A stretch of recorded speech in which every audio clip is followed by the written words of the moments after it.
Bismillahirrahmanirrahim. Assalamualaikum warahmatullahi wabarakatuh. Selamat datang kembali di channel saya, Dwi Hasto Prasojo. Senang sekali pada kesempatan ini saya akan menyampaikan 7 hal baru pada kurikulum paradigma baru. Bagi Anda yang baru menemukan channel saya, silakan klik subscribe, nyalakan loncengnya, agar Anda tidak ketinggalan setiap informasi terbaru dari saya. Baik, saya ucapkan terima kasih kepada Anda yang berkenan mendukung channel saya. Semoga Anda sehat dan sukses selalu. Amin. Baik, terkait dengan kurikulum paradigma baru, ya tentunya banyak hal ya yang belum kita ketahui, di mana kurikulum paradigma baru ini diharapkan dapat menyempurnakan kurikulum sebelumnya ya. Kemudian kurikulum paradigma baru ini sudah diberlakukan pada sekolah penggerak ya. Dan secara kedepannya ya secara terbatas dan bertahap akan diberlakukan pada setiap satuan pendidikan yang ada di Indonesia ini ya. Tentunya kalau sekarang ini masih banyak sekolah yang belum siap ya atau belum menerapkan kurikulum ini. Tapi kedepannya itu ditargetkan semua sekolah akan menerapkan kurikulum paradigma baru. Apa saja yang baru dari kurikulum ini? Yang pertama adalah tentang struktur kurikulum ya. Yang pertama adalah profil pelajar Pancasila ya, yang digunakan sebagai acuan dalam mengembangkan standar isi, standar proses penilaian dan capaian penilaian. Kemudian secara umum pembelajarannya itu disebut dengan pembelajaran intrakurikuler ya, yaitu berupa pembelajaran tatap muka bersama guru dan kegiatan proyek ya, ada kegiatan proyek ya. Kemudian setiap sekolah diberikan kebebasan ya untuk mengembangkan program kerja tambahan yang dapat mengembangkan kompetensi peserta didik. Yang kedua, tidak ada lagi istilah KI dan KD ya, di mana pada kurikulum sebelumnya kita mengenal istilah KI dan KD ya, kompetensi inti dan kompetensi dasar ya, yaitu kompetensi yang harus dicapai oleh siswa setelah melalui proses pembelajaran.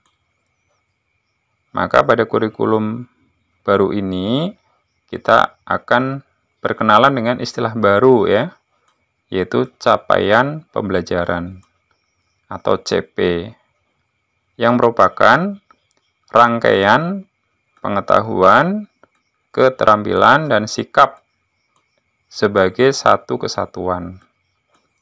Nah, di mana pada kurikulum sebelumnya pengetahuan, keterampilan, dan sikap itu dipisah masing-masing dan memiliki ya penilaian sendiri-sendiri ya. Tapi pada kurikulum paradigma baru akan menjadi satu kesatuan ya.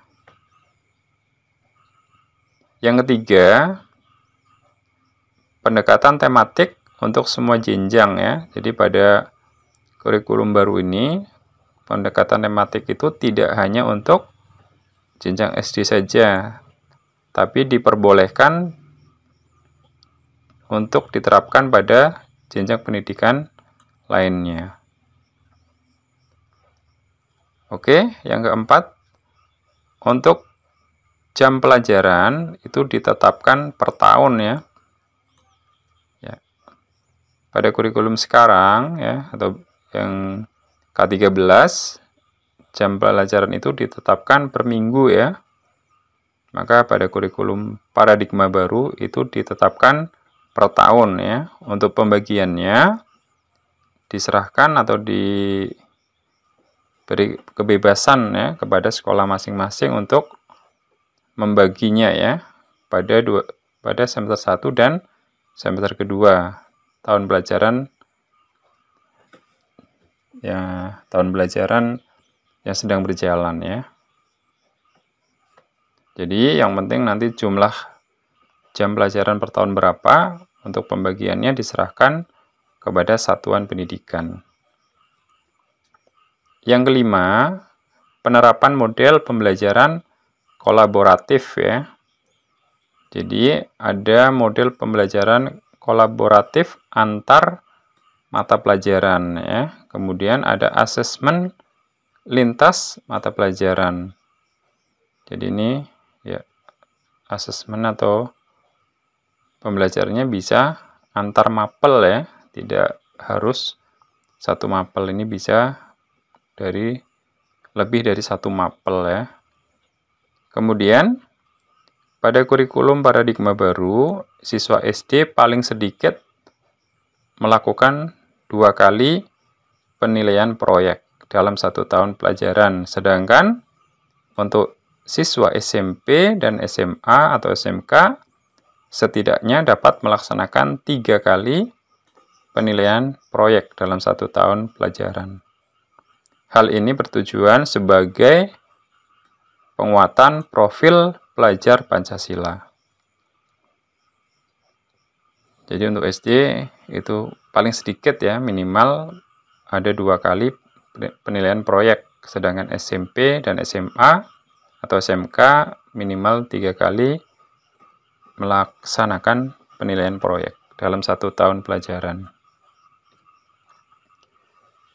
Yang keenam, adanya mapel informatika ya, di mana pada kurikulum sebelumnya itu kita mengenal adanya ya mapel TIK ya, teknologi, informasi dan komunikasi, yang sempat dihilangkan ya. Maka pada kurikulum paradigma baru akan dimunculkan kembali dengan nama baru ya, yaitu informatika, dan akan diajarkan mulai dari jenjang SMP ya. Dan untuk gurunya ya, karena tidak semua sekolah ada guru yang linear jurusannya dengan TIK, maka bisa diajarkan oleh guru lain yang kira-kira mampu untuk ya menyampaikan pelajaran ini ya. Yang terakhir ya, yang ketujuh, mapel IPA dan IPS digabung ya. Nah, ini jadi satu ya. Untuk mata pelajaran IPA dan IPS pada jenjang sekolah dasar kelas 4, 5 dan 6 yang selama ini berdiri sendiri, dalam kurikulum paradigma baru, kedua mata pelajaran ini akan diajarkan secara bersamaan ya, dengan nama mata pelajaran ilmu pengetahuan alam sosial atau disingkat IPAS ya. Ini berarti khusus untuk jenjang SD ya, kelas 4 sampai 6.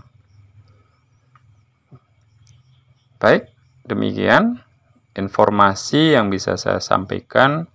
Semoga bermanfaat. Saya ucapkan terima kasih kepada Anda.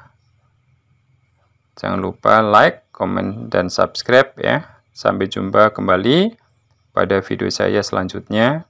Wassalamualaikum warahmatullahi wabarakatuh.